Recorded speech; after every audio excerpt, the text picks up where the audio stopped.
بسم الله الرحمن الرحيم الحمد لله رب العالمين الرحمن الرحيم مالك يوم الدين إياك نعبد وإياك نستعين اهدنا الصراط المستقيم صراط الذين أنعمت عليهم غير المغضوب عليهم ولا الضالين.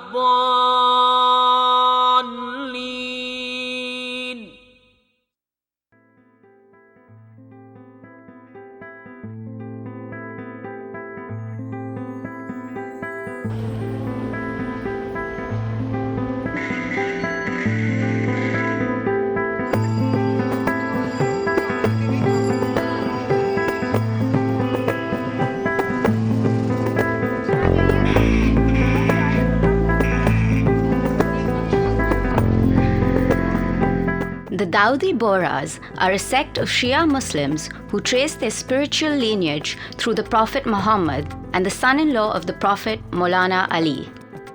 The Dawoodi Bohras believe that spiritual guidance is handed down through a series of imams. Starting with the 21st Imam 800 years ago, the Imam has been in hiding and his representative, the Da-il-Mutlaq, has provided the Bohra community with a spiritual leader. The Bohras in their history have shifted from Medina to North Africa and Egypt, establishing the Fatimi era in Cairo. From Egypt, the community shifted from Yemen to India. Currently, the Dawoodi Bohras number approximately 1 million, but they remain a close-knit, highly organized community. They are usually traders by profession, originally from Gujarat, but now centered in Mumbai, India, and spread worldwide. The current Dai is Dr. Sayyidna Muhammad Burhanuddin, referred to by many names such as Sayyidna, Maula, Aka Maula, Bawa Sahib, His Holiness, and others. He is highly respected and revered by the Dawoodi Bohra community. You can say he's my first love. I have never loved anybody more than him. I would always like to be with him. I have got so many things to speak of. His Holiness Dr. Sayyid Muhammad Akamullah, but there are so many things which, if I start speaking of him, I don't know, it will take me months and years maybe, because the way he is now, at the age of 93, 94, like he is a super person for me.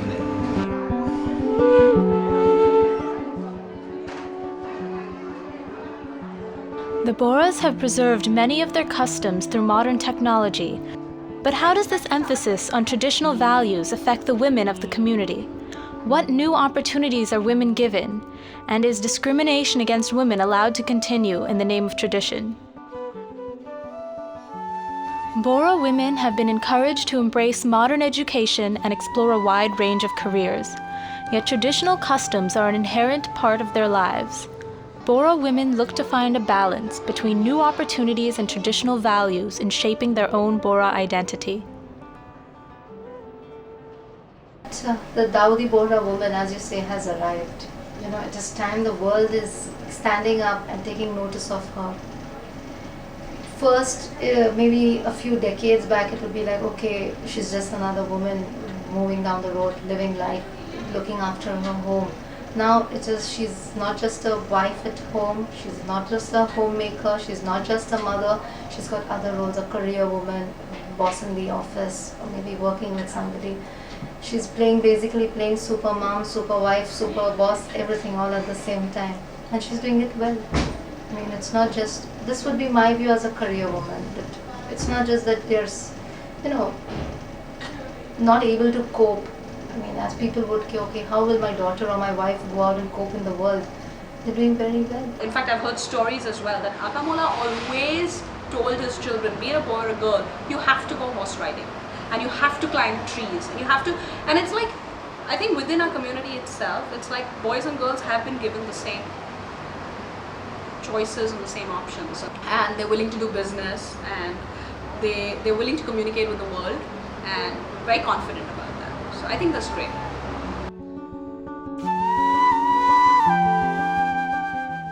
Although Dawoodi Bohras are Muslims, they consider themselves different from other Muslim groups.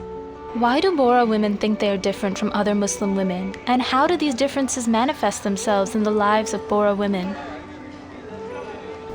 I find a very big difference. I mean, I'm not talking about the educated, the khojas or this thing, but I'm talking about the general women, the Muslim women that you see on the roads, you really find that difference, that there's a lot of difference, not just in attitude, in the way your general perception of life, and the way that they have been treated and the way that we as Bohra women have been treated. I think the Dawoodi Bohra women have it very good. I think the Dawoodi Bohra women at home, the way they are treated as daughters, as wives, as sisters, they have a lot more respect and a lot of love and affection, which other Muslim women, I see that they're treated like a piece of furniture in their house. If you compare Dawoodi Bohras with other Muslims, we are the most sophisticated people in India. We are using the latest equipments, latest technologies, plus our women have more liberty in their houses, as the other Muslims don't have. The reason being the upbringing of the ladies in the Muslim community, in our Dawoodi Bohra community, is that we get the women educated here. We make them go to proper schools, proper colleges, which other Muslim community don't have. Like their women don't go to masjid. Our women go to masjid. That is one of the main things wherein we can say that why our women are better. They actually are idle, as you are talking about. They have they are telling you. We have just if they are housewives, just cooking and looking after the children. They have no other side of it. Now, if a Bohra woman is a housewife, she has this activity, cooking, looking after the children, plus she will join Bohrani women's, or she will go to the masjid, or she will have sabak activity, even if she is not in Bohra. But she will have some of the other activities. She will be not like the other woman, other Muslim woman.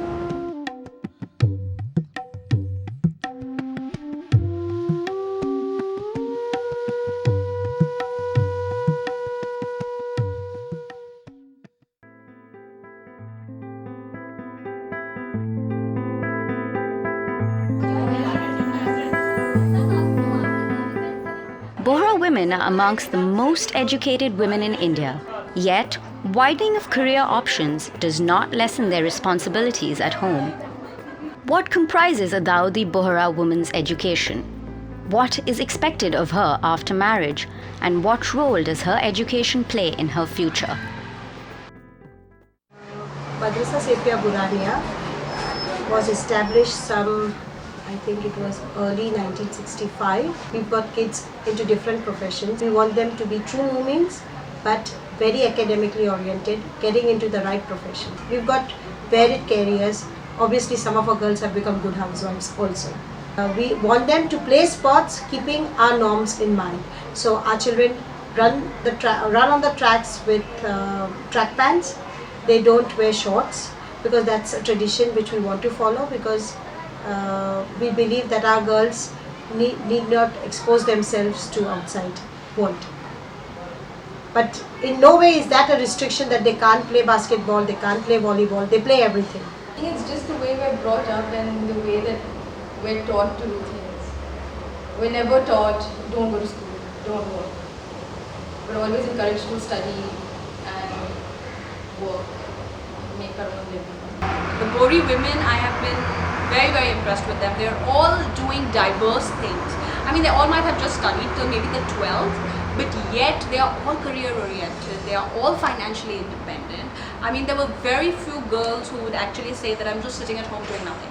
I really don't know how it goes, whether our boys are liberal enough to accept these kind of things.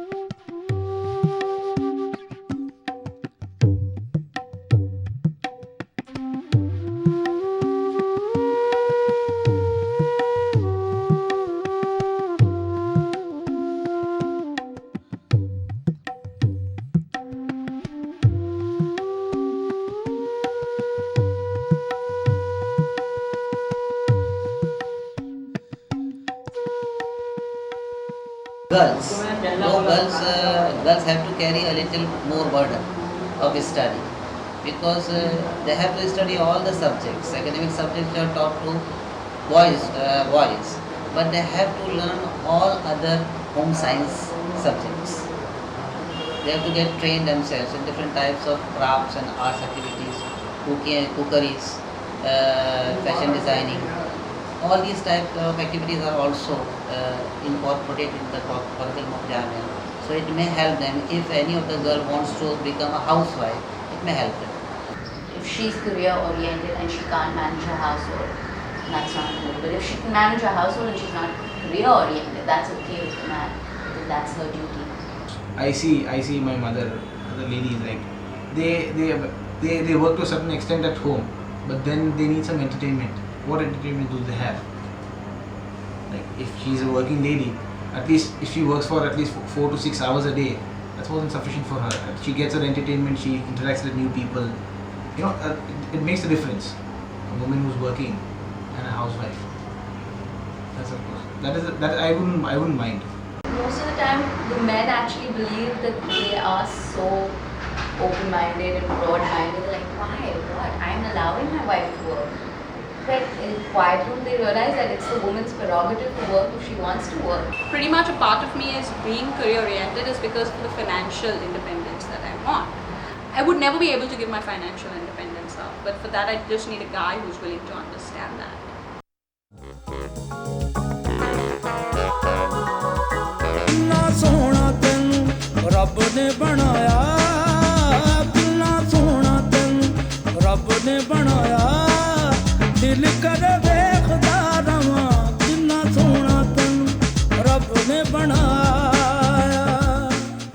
Dawoodi Bohras set themselves apart through a community dress.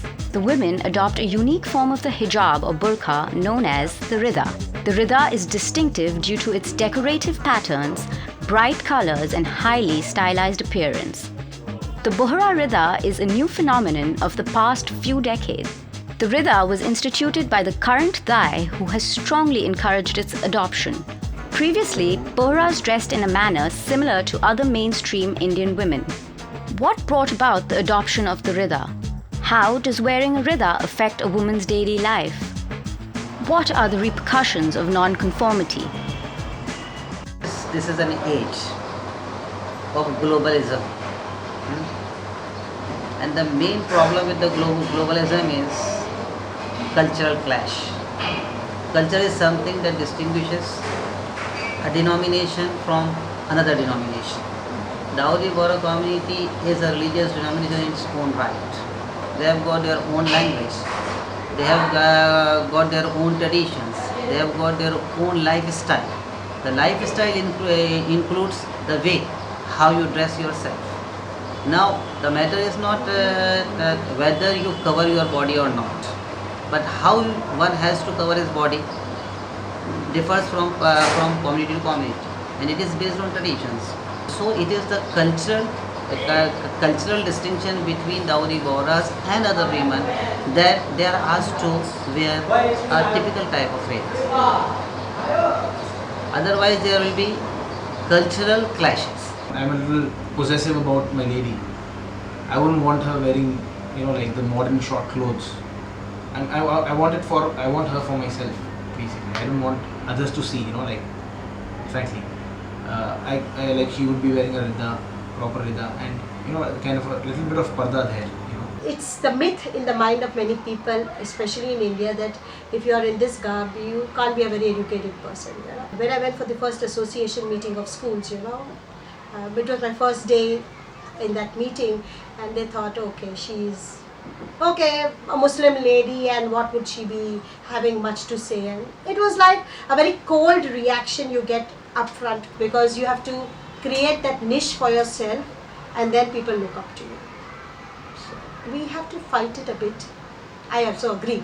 આ રીદા તો ઇમામ હુસૈનના ટાઈમથી ચાલે છે. જ્યારે સકીનાબેન આપણે છે ને જે જૈનબ અલૈહિસ્સલામના ટાઈમની રીદાનું તો હતું જ, પણ હમણાં જરા ડેવલપ પછી વધારે રીતે થયું. અને મુસ્લિમો તો પહેરતા હતા જ નહીં રીદા. પછી બોરાઝ એમાંથી કન્વર્ટ એમાં થયું ને, પછી બોરાઓમાં આવ્યા. બોરાઓમાં રીદા આવ્યા. પહેલાં બુરખા હતા જે કાળો બુરખો કરતા પહેલા ગોરા કોમ્યુનિટી ને મુસ્લિમ કોમ્યુનિટી સેમ પણ એમાં અલગ ગોરા દેખાવા જોઈએ એમ. બીજી અધર મુસ્લિમ ને નથી, એ લોકોને એટલો પૂરો પડદો હોય છે ઉપરથી. મેઇન બરાબર હજુ પડદો જોવા જાવ તો એ લોકોનો છે, આપનું તો કંઈ નથી, આપનું તો ખાલી ખોટું બાહ્ય દેખાવ છે બધો. તો એના સામે એ જે ડ્રેસ છે એના સામે તો આ ડ્રેસ સૌથી સરસ કહેવાય. તમે બ્લાઉઝ, ઘણા લોકો આટલા ઊંચા બ્લાઉઝ પહેરે, આટલા નીચે જે બાંધે અને પછી તમે રીડા પહેરો પણ તમારા હાથ ન જો તો એ તમારો આખા પાર્ટ દેખાય. ત્યારે તમે આ ડ્રેસ પહેરો એના અંદર તમે કહો તો તમે ઉપરથી તમે આ પડદો જ કહેવાય તમારો, પછી તમને ઉપર રીડા પહેરવાની શું, આમે તમારું ફેસ તો ખુલ્લો જ હોય છે. રીદાનો પડદાનો મતલબ શું કે તમે આજે અમુક મુસ્લિમની અંદર હોય છે કે એ લોકોનો બિલકુલ એ લોકો ફેસ પણ નથી દેખાતા માનવું હોય તો, ને એ લોકોને ખબર એકલું બ્લેક જ હોય છે, આમ કોઈ બીજી એવી ટાઈપનું કોઈ ફેન્સી કે એવું ટાઈપનું કંઈ હોતું જ નથી આખું. People have just gone crazy with the rida. The idea is covering yourself and not exposing skin. It's not, and it's to not distinguish yourself. Like, you never see a woman wearing a hijab and you're like, oh, that woman looks better than that woman. It's more like commercialization and wanting to show off, you know. Perhaps also it can be traced back to what I realize is women who are not actually working. Then you stay at home, and what do? There is money, so then you have to spend and you have to show, you know. So that is one reason, and it's almost like a competition. I realize whenever I have been to the masjid, you know, where did you get this rida? Kitla niche? I'm not embarrassed of the rida at all, but it's just that I like wearing other stuff as well. Societal pressures compel women to uphold certain practices. The practice of iddat and female circumcision remain two of the most controversial customs practiced on and by Bohra women. Iddat is a period of mourning a woman undergoes after a husband's death. It lasts a prescribed 4 months, 10 days, where a woman is confined in her home and must dress in all white.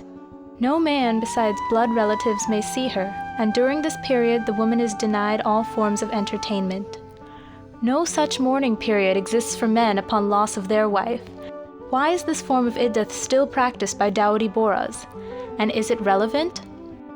Iddat, one of the main reasons was that after the man dies, the husband, to ascertain whether the woman is carrying his heir or no, she had to go in for a period of confinement, around 4 months, where she's not allowed to meet with another man.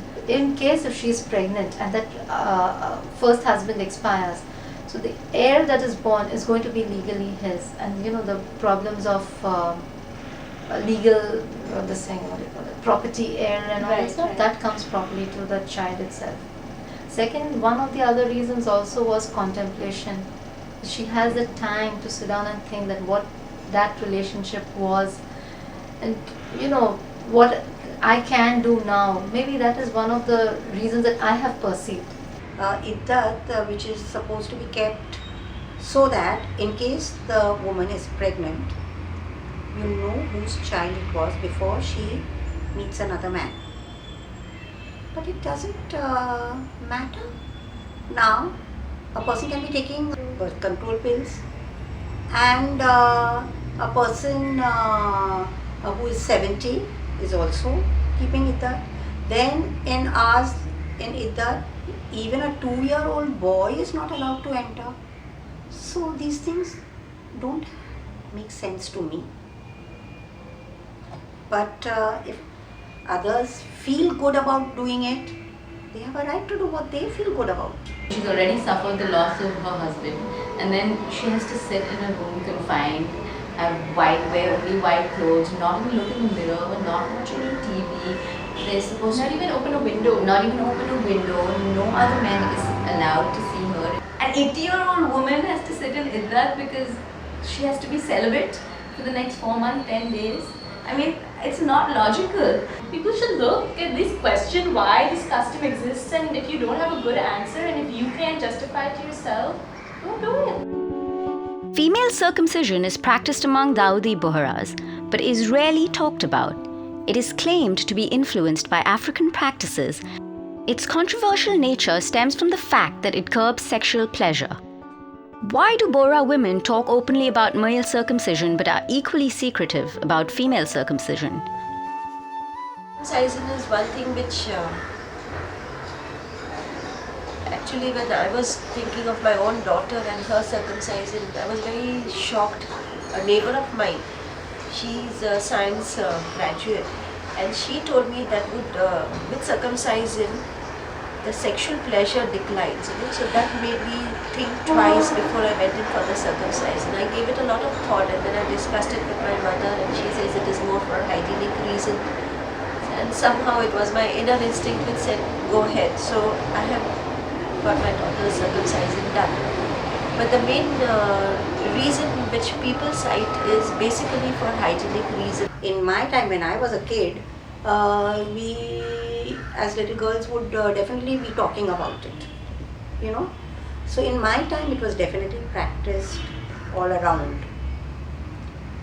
But today, even for friends, I wouldn't really ask, except that sometimes people have spoken about it, and I know that very few practice.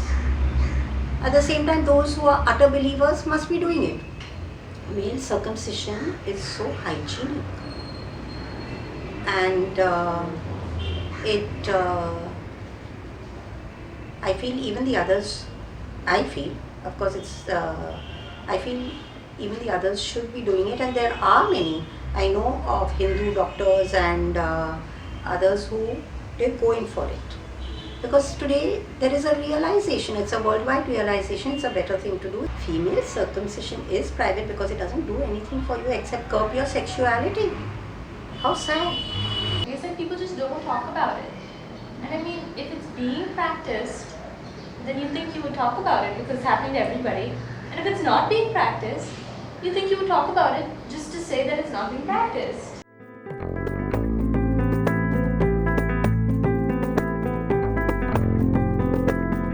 Faith in Aka Mullah serves as the anchor for the Dawoodi Bohra community. Can the Dawoodi Bohra woman of today give up certain traditions without undermining her faith? મોલાની રજાતી છે આ બધું એ વિદાત ને ચોરીસ ને કરીએ છે તો એમાં મોલા બી ખુશ છે ને. My message to the world would be, Mola can give you whatever you want. You don't have to go anywhere else. You just have to have that faith, and it happens. I am very glad I'm born a Muslim. So what I can follow, it's not that I follow each and everything to the letter, I don't, but as much as possible I do follow, and I find it a beautiful religion to be part of, and I am fine with being a Dawoodi Bohra. I am glad I enjoy a certain amount of freedom. I guess in my age group, around the 20s to 40s, there are lots of girls I think who would be a lot like me. I know a lot of my friends are like that. So I mean, they will never deny it. I mean, as in, like, you know, they will never say I don't want to wear a rida. They will never say that I don't want to go to the masjid, and, like, you know, they all believe in Aka Mullah and everything, but they yet go and have their own fun as well. I believe in my religion. I'm not orthodox as such, but I have a very firm belief in God. What I have managed to do is, you know, carve out a space for myself. You know, I'm still a Muslim, I'm still a Bohri, but at the same time, I have my own space where I do my own thing. I feel in life, I would like to be a God pleaser, not a people pleaser. I would like to do things that I know that God wants me to do.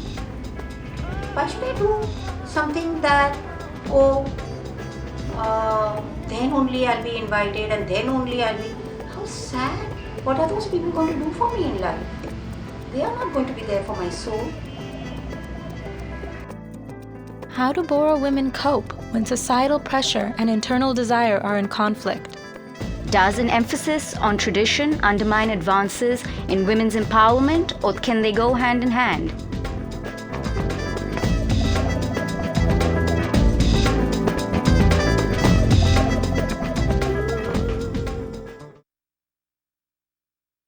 अल्लाह जानता है, ये मौला जानता है, ये अल्लाह जानता है, ये मौला जानता है। अल्लाह जानता है मौला जानता है, अल्लाह जानता है मौला जानता है, अल्लाह जानता है मौला जानता है, अल्लाह जानता